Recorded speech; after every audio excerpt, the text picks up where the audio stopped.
우주의 악몽이 시작됩니다. 오늘은 우리가 정말 상상 초월의 이야기를 해볼까 합니다. 화면에 보이는 행성들과 별들을 보며 아름답고 평화롭고 웅장하다고 생각하시겠죠? 틀렸습니다. 오늘은 여러분이 알고 있다고 생각하는 태양계가 사실은 우주적인 공포의 집이라는 것을 보여드릴 겁니다.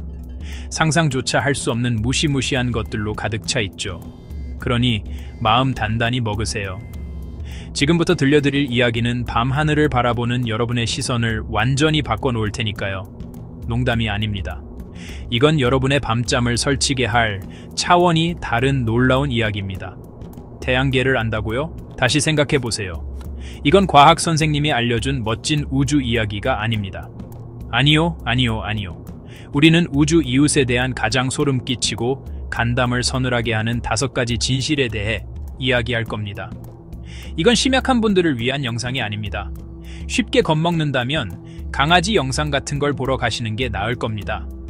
왜냐하면 우리는 행성 지옥을 탐험할 것이고 몇 초 만에 여러분을 액체로 만들 치명적인 방사능지대와 공포 영화를 산책처럼 보이게 할 우주적 위협들을 다룰 거니까요. 이건 진짜 이야기입니다. 과학자들이 알고 있지만 아마 저녁 식사 자리에서는 이야기하지 않는 그런 것들이죠. 저는 제 팀과 함께 가장 충격적인 사실들을 발굴하는데 엄청난 시간을 보냈습니다. 이 영상이 끝날 때쯤이면 여러분은 입이 떡 벌어질 거라고 장담합니다. 우리는 우주의 장막을 걷어내고 우리 대기권 바로 너머에 도사리고 있는 절대적인 악몽들을 드러낼 겁니다. 5가지 사실을 모두 끝까지 시청해주세요. 마지막 사실은 아마 가장 무서울 겁니다. 그리고 그것은 수세기 동안 인류를 괴롭혀온 질문이기도 합니다. 이건 우주적인 공포의 롤러코스터가 될 테니 다음 내용에 대한 마음의 준비를 단단히 하세요. 이 우주 심연으로 뛰어들기 전에 여러분에게 도전 과제가 있습니다. 이 5가지 무시무시한 사실들을 들으면서 어떤 것이 가장 무서웠는지 생각해보세요. 영상이 끝나면 댓글에 어떤 사실이 가장 무서웠는지 알려주세요. 여러분의 생각을 알기 위해 모든 댓글을 읽어볼 겁니다. 자, 더 이상 기다릴 필요 없습니다. 우리 태양계에 대한 첫 번째 소름 끼치는 사실로 바로 들어가 볼까요? 경고했습니다. 첫 번째 사실입니다. 우리에게 생명을 주는 태양은 시한폭탄과도 같습니다. 모든 별과 마찬가지로 태양도 수명 주기가 있습니다. 현재는 수소를 태우고 있지만 영원히 지속되지는 않을 겁니다. 결국 태양은 적색 거성이 될 것이고 지구에게는 대재앙을 의미합니다. 태양의 핵이 수축하고 뜨거워지면서 태양의 외층이 팽창할 겁니다. 이는 우리 태양계의 구조를 바꿀 것입니다. 지구는 지워질 겁니다. 완전한 파괴가 보장되어 있습니다. 결국 우리 세상은 불에 타 사라질 겁니다. 약 50억 년 후의 이야기지만 우리는 유통기한이 있는 행성에 살고 있습니다.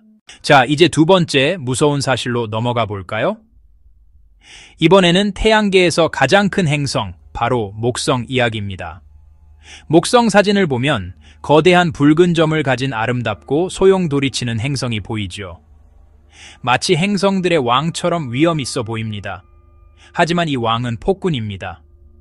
그리고 보이지 않는 치명적인 에너지 왕국을 지배하고 있죠. 그 에너지는 태양계의 다른 어떤 것보다도 빠르게 인간을 죽일 수 있습니다. 우리는 목성에 미친 방사선 벨트에 대해 이야기하고 있습니다. 이것은 단순한 작은 위험이 아닙니다. 우리가 발견한 가장 치명적인 환경 중 하나입니다. 목성은 놀랍도록 강력한 자기장을 가지고 있는데 지구보다 약 2만 배나 강합니다. 우리 지구의 자기장은 유해한 태양 방사선으로부터 우리를 보호하며 벤 앨런 벨트를 형성합니다. 하지만 목성의 자기장은 완전히 다른 수준입니다.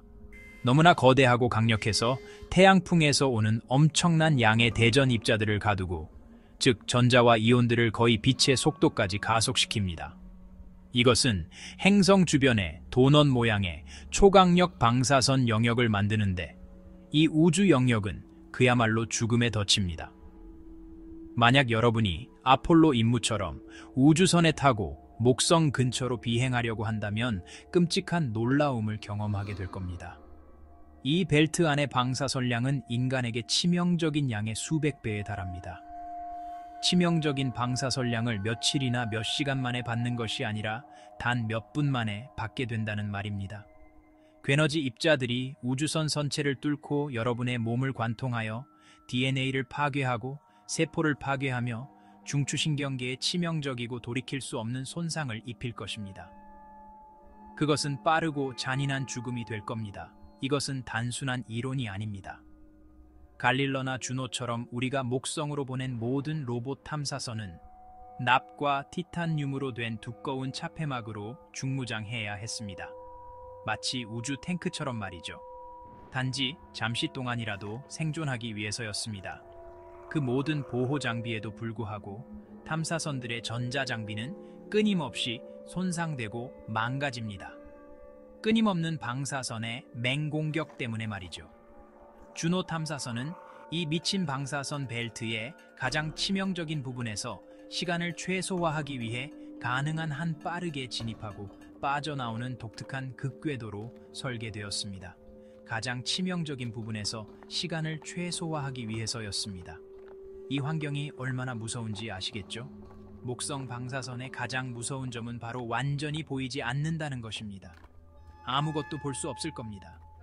깜빡이는 불빛도 경고 신호도 없죠. 한순간에는 목성의 아름다운 소용돌이치는 구름을 보고 있겠지만 다음 순간에는 입자들이 소리 없이 분자 수준에서 여러분의 몸을 찢어 놓을 겁니다. 갑작스러운 메스꺼움, 혼란, 그리고 고통의 물결을 느끼게 될 겁니다. 여러분의 몸이 멈춰가면서 말이죠. 그것은 우주 공간에서 기다리고 있는 소리 없는 즉각적인 사형 집행인입니다. 이 보이지 않는 죽음의 장이 목성을 그토록 독특하게끔 무섭게 만듭니다. 숫자를 한번 살펴보죠. 정말 엄청납니다. 목성 근처의 방사선량은 하루에 최대 10만 레드에 달할 수 있습니다. 참고로 약 500 레드 정도의 방사선량이면 사람을 죽이기에 충분합니다. 그러니까 매일 치사량의 200배에 달하는 방사선에 노출되고 있는 겁니다. 하지만 더 나쁜 소식이 있습니다. 목성 벨트의 가장 에너지가 높은 전자들은 너무나 강력해서 끊임없이 제동 방사선, 즉 브렘스 슈트랄룽이라는 것을 만들어냅니다. 이것은 전자가 우주선 선체에 부딪힐 때 발생하며 우주선 내부에 괴너지 X선과 감마선이라는 2차 방사선 샤워를 만들어냅니다. 우주선 안에서 말이죠. 그래서 차폐막이 있어도 그 차폐막 자체가 치명적인 방사선의 원천이 되는 역설이 발생합니다. 이 방사선은 목성 근처에만 머무르지 않습니다. 목성의 자기장은 너무나 거대해서 수백만 마일 밖, 심지어 토성의 궤도 너머까지 뻗어나갑니다. 이것을 자기 꼬리라고 하는데 마치 거대한 보이지 않는 용의 꼬리가 태양계를 휩쓸고 지나가면서 경로에 있는 모든 것을 치명적인 입자로 폭격하는 것과 같습니다. 목성은 치명적인 방사선으로 자신의 우주 이웃을 적극적으로 오염시키고 있습니다. 수동적인 위험이 아니라 공격적인 위험인 셈이죠. 미래의 외태양계로 향하는 어떤 임무든 이 치명적인 우주 영역을 피하기 위해 경로를 신중하게 계획해야 합니다.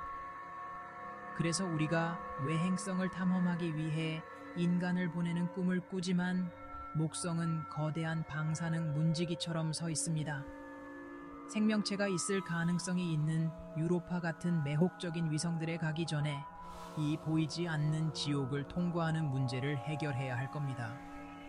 이런 종류의 방사선으로부터 인간 승무원을 충분히 보호하는 데 필요한 기술은 우리가 현재 보유하고 있는 어떤 것보다도 훨씬 뛰어넘는 수준입니다.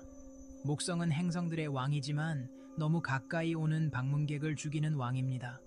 그리고 목성 주변의 우주가 나쁘다고 생각한다면 그 안쪽 위성들에게는 어떨지 상상해보세요. 4개의 가장 큰 위성들, 이오, 유로파, 가니메데, 그리고 칼리스토는 모두 이 치명적인 방사선 벨트 깊숙한 곳에서 공전하고 있습니다. 이 위성들은 24시간 내내 끊임없이 이 엄청난 괴너지 입자들의 폭격을 받고 있습니다. 이 위성들의 표면은 태양계 전체에서 가장 방사능이 높은 곳 중 하나입니다. 이 정도의 방사선량이라면 화성이나 우리 달의 표면이 상대적으로 천국처럼 보일 정도입니다. 이것은 이 위성들에게 심각한 결과를 초래합니다. 4개 중 가장 가까운 2호부터 시작해볼까요? 2호는 가장 강렬한 방사선량을 받습니다. 하루에 약 3600램 정도입니다. 다시 말하지만 500램은 인간에게 치명적입니다. 이것은 만약 여러분이 어떤 보호 장비도 없이 2호의 표면에 서 있다면 1분도 채 안 되어 치명적인 방사선량을 받게 될 것이라는 의미입니다. 2호의 표면은 너무나 방사능이 강해서 완전히 불모지로 여겨집니다.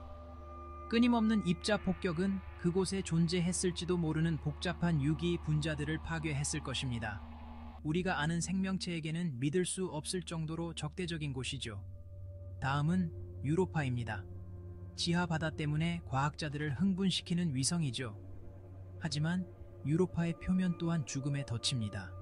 하루에 약 540램의 방사선에 노출됩니다. 이것은 보호받지 못한 우주인이 약 24시간 안에 치명적인 방사선량을 받게 될 것이라는 의미입니다. 유로파에 있을 수 있는 어떤 생명체든 두꺼운 얼음 껍질 아래 깊숙이 숨어 있어야 할 겁니다. 그곳에서는 물이 목성에서 오는 치명적인 방사선으로부터 생명체를 보호해 줄 수 있을 테니까요. 표면 자체는 살균된 방사능 폐허입니다. 생명체를 찾으려면 수마일에 달하는 얼음을 뚫고 들어가야 할 겁니다. 치명적인 표면 조건을 피하기 위해서 말이죠.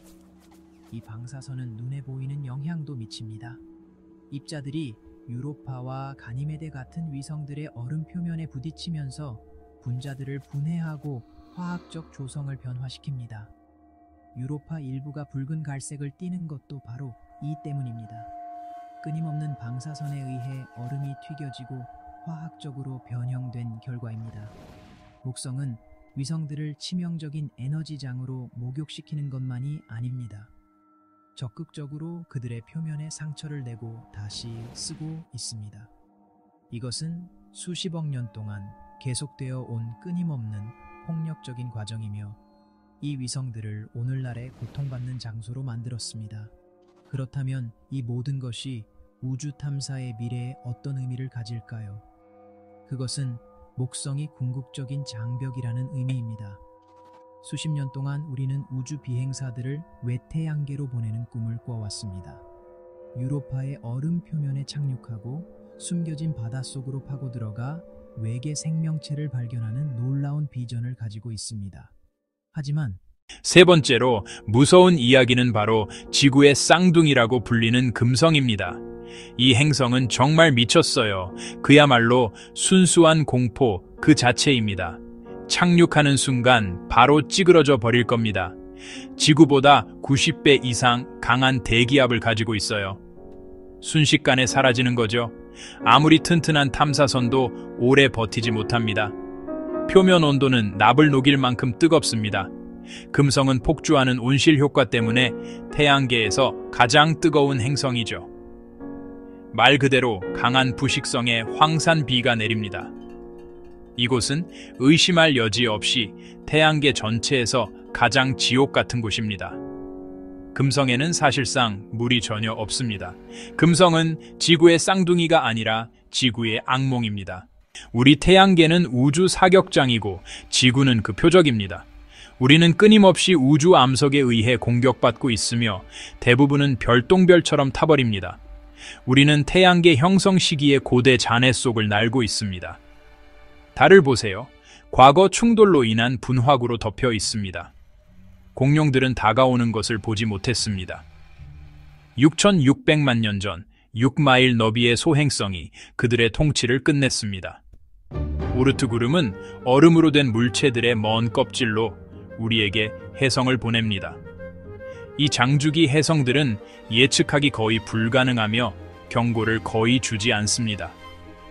하지만 처음으로 우리는 위협을 보고 잠재적으로 무언가를 할 수 있습니다. 행성 방어는 이제 지구를 보호하기 위해 노력하는 실제 분야입니다. 네이사의 DRT 임무는 소행성의 궤도를 성공적으로 변경했습니다. 우리는 위협이 우리를 찾기 전에 위협을 찾기 위해 시간과의 싸움을 벌이고 있습니다. 자, 마지막이자 어쩌면 가장 기묘한 공포스러운 사실을 위해 간단한 질문을 던져야 합니다. 우리는 우주에 홀로 존재하는가? 이 질문에는 두 가지 답이 가능하며 솔직히 말해서 둘 다 나름대로 섬뜩합니다. 우리가 혼자가 아니라는 생각부터 시작해 봅시다. 우리 은하인 은하수에는 수천억 개의 별이 있습니다. 그리고 관측 가능한 우주에는 수천억 개의 은하가 존재하죠. 숫자가 너무나 방대해서 지구가 생명체가 있는 유일한 행성이라는 것은 통계적으로 불가능해 보입니다. 외계 문명은 어디에나 있어야 할 텐데요. 그렇죠? 이것이 바로 페르미 역설, 페르미 파라독스이라는 것으로 이어집니다. 물리학자 엔리코 페르미는 기본적으로 이렇게 물었습니다. 만약 그렇게 많은 외계 문명이 존재한다면 왜 우리는 그 어떤 증거도 찾지 못했을까요? 라디오 신호도 없고 거대한 외계 거대 구조물도 없고 안녕 하고 나타나는 우주선도 없습니다. 우주는 믿을 수 없을 정도로 오래되었고 약 138억 년이나 되었습니다. 문명이 발생하고 성간 여행 기술을 개발하며 은하 전체를 식민지화할 충분한 시간이 있었죠.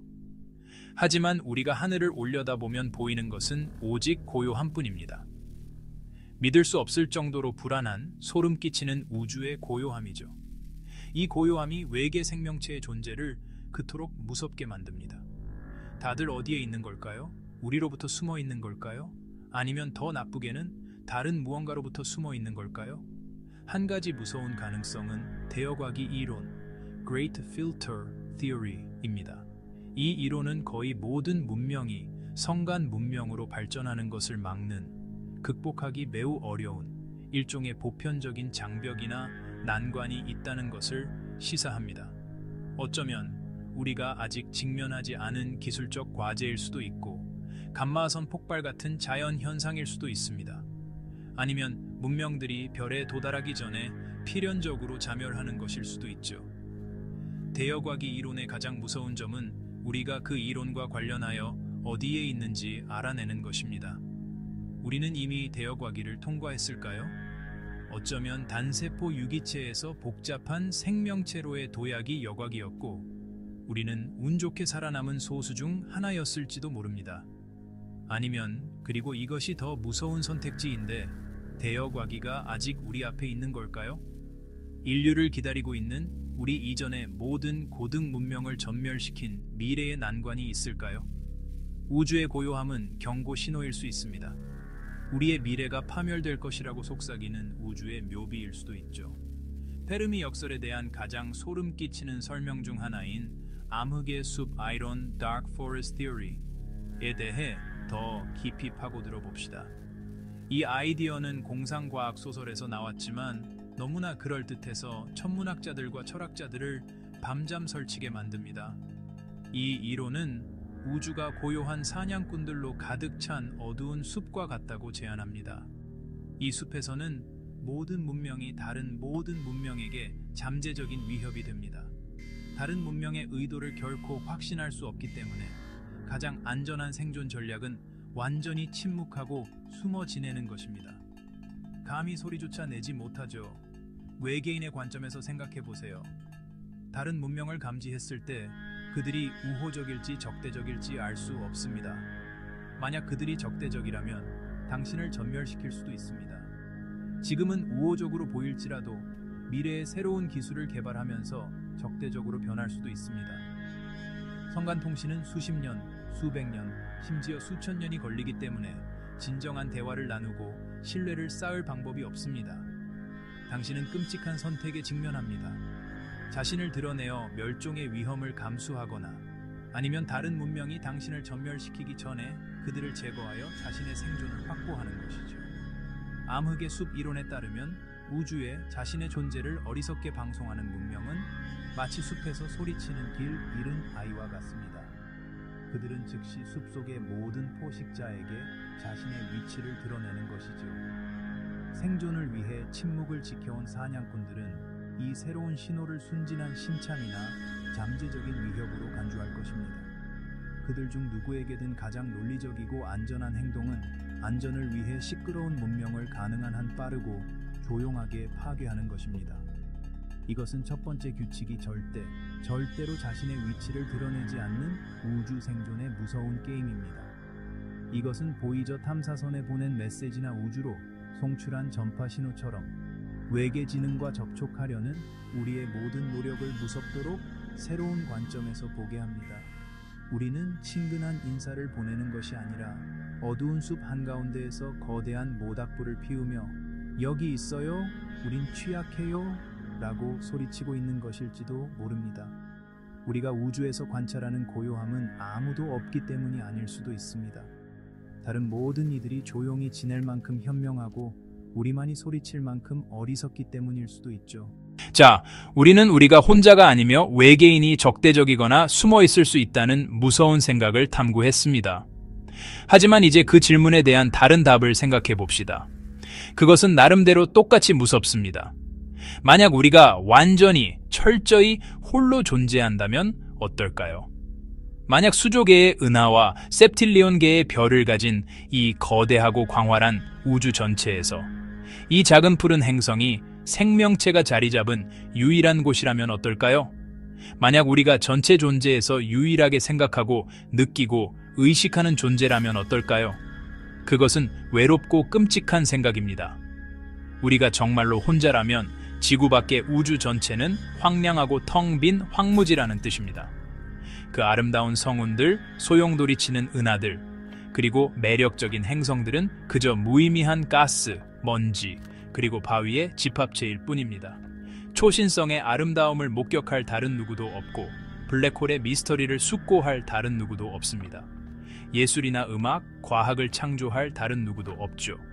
그 웅장함과 복잡성을 가진 우주의 모든 이야기가 텅 빈 극장에서 상영되고 있는 것입니다. 우주는 엄청난 공간 낭비일 것이고 우리는 그 유일한 관객이죠. 이 가능성의 무게는 엄청납니다. 그것은 모든 희망, 모든 의식, 모든 웃음과 모든 눈물이 우주 전체에서 이 한없이 연약한 행성에만 국한되어 있다는 것을 의미합니다. 만약 우리가 실패한다면, 전쟁이나 기후변화로 자멸하거나 소행성을 막지 못한다면 우주는 영원히 유일한 의식의 불꽃을 잃게 될 것입니다. 생각과 경이로움의 빛은 사라지고 우주는 다시 무의미하고 목적 없는 기계로 돌아갈 것입니다. 그 압박감은 엄청납니다.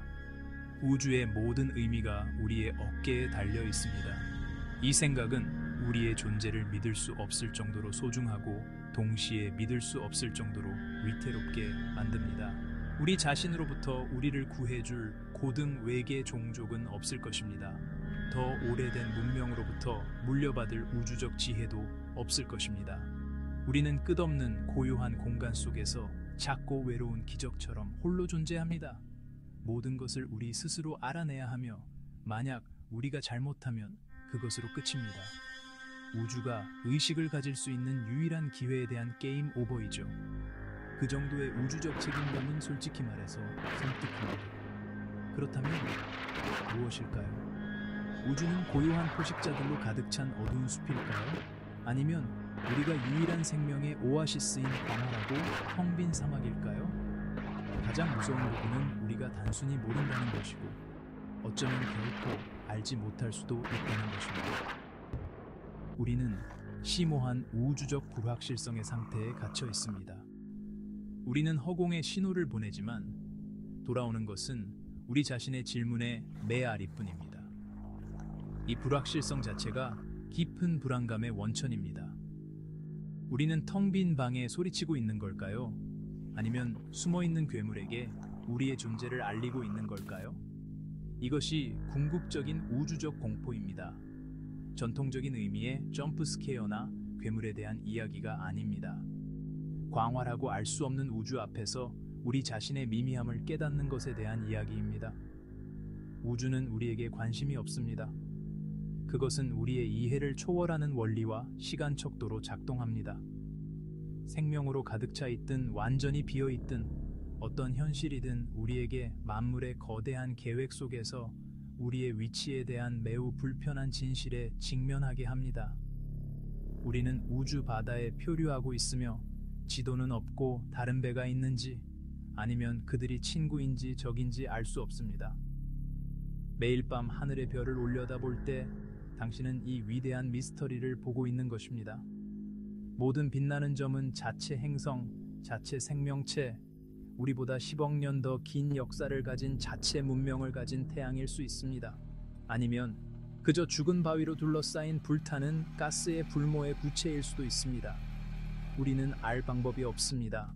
이것은 우리에게 근본적이고 존재론적인 공포와 함께 살아가도록 강요합니다. 우리는 장르를 모르는 이야기 속 등장인물과 같습니다. 이것은 영웅적인 첫 접촉의 이야기일까요? 외로운 생존의 비극적인 이야기일까요? 아니면 우리가 다음 희생자인 공포 이야기일까요? 궁극적으로 외계 생명체를 찾는 것은 우리 자신을 찾는 것입니다. 그것은 우리에게 가장 큰 질문들을 던지게 합니다. 인간이란 무엇인가? 우리의 목적은 무엇인가? 그리고 우리의 미래는 무엇인가? 그 답은 웅장할 수도 있고 우리가 발견할 수 있는 가장 무서운 것일 수도 있습니다. 우주가 이러한 비밀을 간직하고 있으며 결코 그것들을 내놓지 않을 수도 있다는 사실은 우리 태양계와 그 너머의 우주에 대한 5번째이자 마지막 무서운 사실입니다. 진실은 저밖에 있지만 우리가 알고 싶지 않은 진실일 수도 있습니다. 자, 끝입니다. 우리 태양계에 대한 가장 무섭고 소름 끼치는 5가지 사실들이었습니다. 행성을 집어삼키는 괴물로 변할 우리 태양부터 목성의 죽음의 방사선, 지옥 같은 금성, 행성을 파괴하는 소행성, 그리고 우주의 섬뜩한 침묵까지. 우리가 존재한다는 것 자체가 기적이죠. 여러분은 어떠실지 모르겠지만 저는 이제 좀 쉬어야겠네요.